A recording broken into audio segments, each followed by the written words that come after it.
गुरु प्यारे साध संगत जी, प्रेम से कहना धन निरंकार जी। आशा करती हूँ सतगुरु माता जी की कृपा से आप सभी बहुत अच्छे होंगे।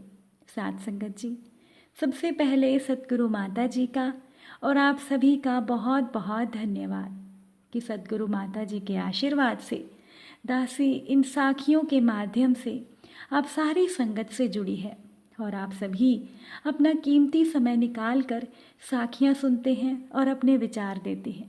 सचमुच दासी को आप सभी के विचार पढ़कर बहुत अच्छा लगता है।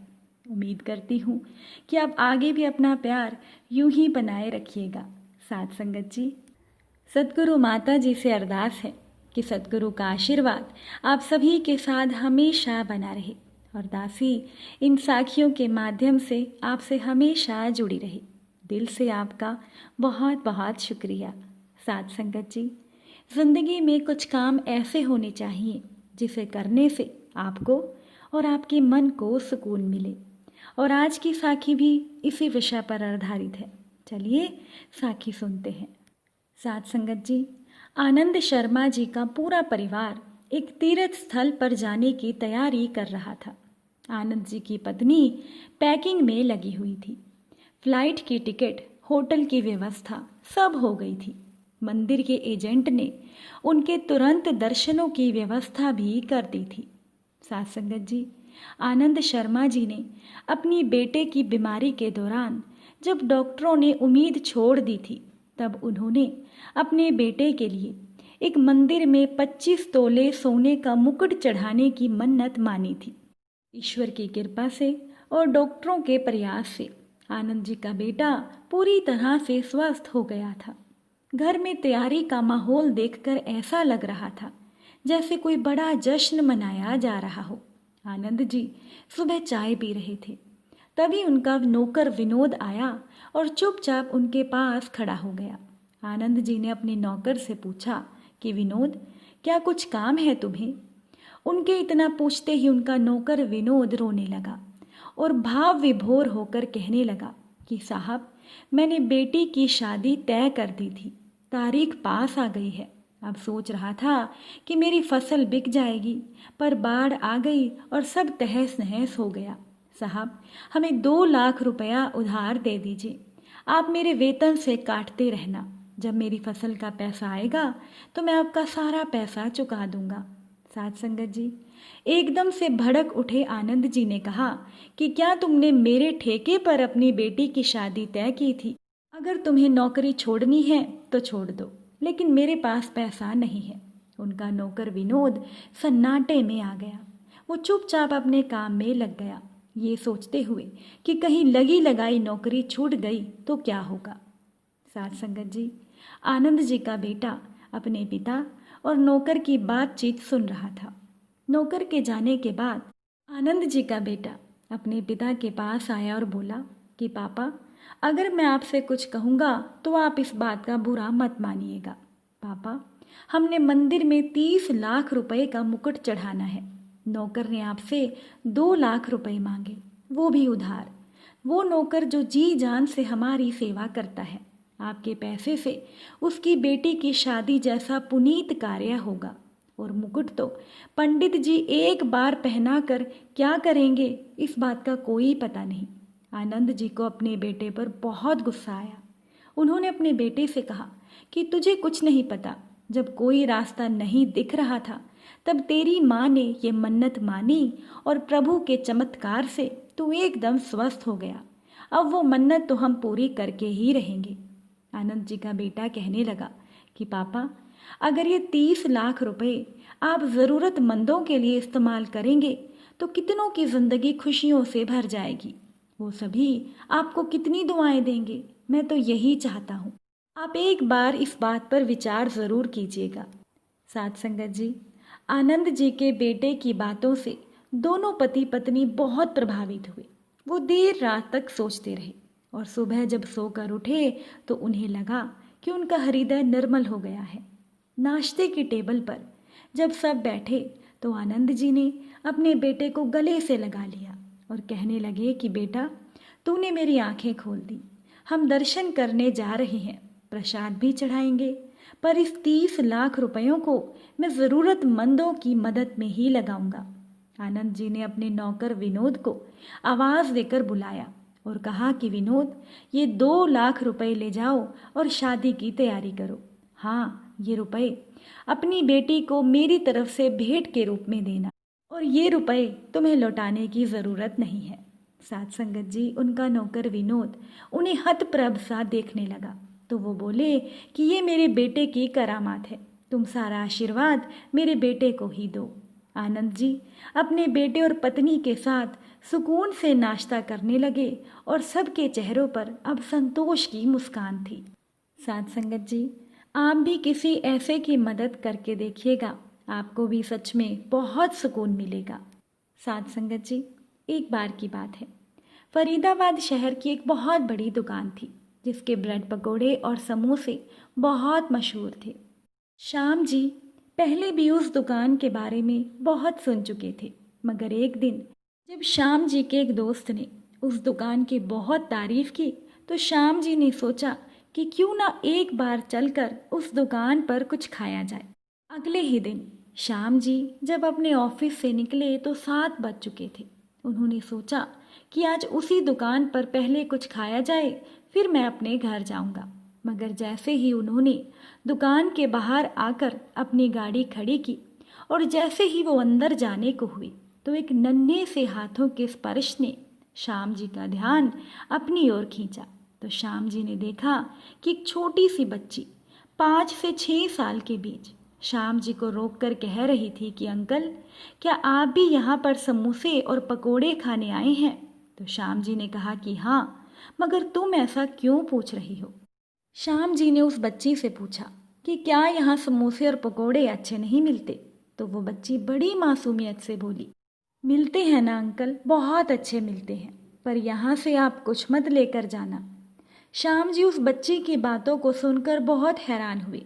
फिर जब उन्होंने उस बच्ची से इसकी वजह पूछी तो वो बच्ची बोली कि अंकल, ये दुकान वाले भैया मुझे और मेरे छोटे भाई को हर रात बचे हुए समोसे और पकोड़े दे देते हैं, उससे हमारा पूरे दिन का खाली पेट भर जाता है। पर आज बहुत ही कम पकोड़े बचे हैं, कल तो सब खत्म ही हो गए थे, इसीलिए कल हमें कुछ भी नहीं मिला। मैं तो भूखे रह लेती हूँ, मगर मेरा छोटा भाई वो बहुत रोता है। ये कहकर वो बच्ची रोने लगी। साथ संगत जी, श्याम जी ने उस बच्ची को चुप कराया और कहा कि पर मैं तो ज़रूर समोसे और पकोड़े लूँगा, और वो अंदर चले गए। ये देखकर वो बच्ची परेशान हो गई। कुछ देर के बाद जब श्याम जी दुकान से बाहर आए तो उनके साथ दुकानदार भी था। तो श्याम जी ने उस दुकान से जो भी समोसे और पकोड़े खरीदे थे वो उन्होंने उन दोनों भाई बहन को पकड़ा दिए और उनसे कहा कि अब से तुम्हें रात का इंतज़ार करने की कोई ज़रूरत नहीं। मैंने आपके इस दुकान वाले भैया से बात कर ली है, अब से ये तुम्हें रोज़ तुम्हारे समोसे और पकोड़े समय पर दे दिया करेंगे। ये कहकर श्याम जी भीगी आंखें लिए बाहर आ गए। साथ संगत जी, सचमुच श्याम जी ने वो ब्रेड पकोड़े और समोसे तो नहीं खाए, मगर उनका स्वाद उनके मन में आ चुका था। श्याम जी ने दुकानदार से हर महीने कुछ रुपए देने का वादा किया, जिसके बदले वो दुकानदार बिना कुछ बताए उन दोनों भाई बहन को रोज उनके मनपसंद स्वादिष्ट समोसे और पकोड़े दे दिया करेगा। इसीलिए साथ संगत जी, जिंदगी में कोई ना कोई काम तो ऐसा करना ही चाहिए जिसे करने से आपको और आपके मन को सुकून मिले। आप भी किसी ऐसे ज़रूरतमंद की मदद करके देखिएगा। साथ संगत जी, एक बार की बात है, निशा जी अपने कार में बैठी कहीं जा रही थी कि अचानक उनकी कार ट्रैफिक में फंस गई और बहुत देर कार को ट्रैफिक में ही रुकना पड़ा। आखिरकार निशा जी ने ड्राइवर से पूछ ही लिया कि क्या हुआ है, ज़रा देखो तो जाकर। ट्रैफिक का शोर बढ़ता जा रहा था और पोल्यूशन तो जैसे जान ही लेने को आतुर हुआ जाता था। उधर निशा जी की बेटी अंजू भी लगातार कार में बैठी चिल्लाई जा रही थी कि मम्मा, हम घर कितनी देर में पहुंचेंगे, मुझे खेलने जाना है। तो निशा जी ने अपनी बेटी से कहा कि बेटा, कुछ देर इंतज़ार करो, बस हम थोड़ी देर में घर पहुंच जाएंगे। निशा जी अपनी बेटी को समझाते हुए कहने लगी कि अच्छे बच्चे इतना शोर नहीं मचाते।